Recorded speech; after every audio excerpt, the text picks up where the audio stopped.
Əla, ən uca surəsi. Mərhəmətli və rəhimli Allahın adı ilə. Ən uca Rəbbinin adına təriflər de. O Rəbbin ki, hər şeyi yaradıb kamilləşdirdi. O Rəbbin ki, hər şeyin müqəddəratını əzəldən müəyyən edərək yol göstərdi. O Rəbbin ki, otlağı cücərdib, sonra da qaralmış samana çevirdi. Biz sənə Qur'anı elə oxumaq imkanı verəcəyik ki, o yadından çıxmayacaq.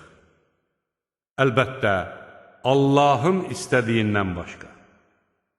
Həqiqətən o, aşkardakından da, gizli qalandan da xəbərdardır. Səni ən asan olana müvəffəq edərik. Xatırlatmanın fayda verdiyini görsən, onlara xatırlat. Allahdan qorxanlar öyüd nəsihət götürərlər. Ən bədbəxt kimsələr isə onu qulaq ardına vurarlar.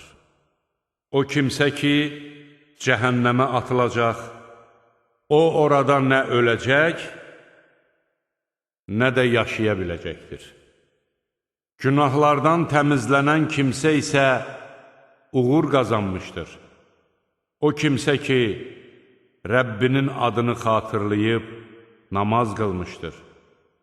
Xeyr, siz dünya həyatını olduqca üstün tutursunuz.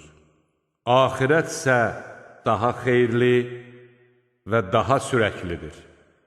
Həqiqətən də bu, əvvəlki səhifələrdə bildirilmişdir. İbrahimin və Musanın səhifələrində.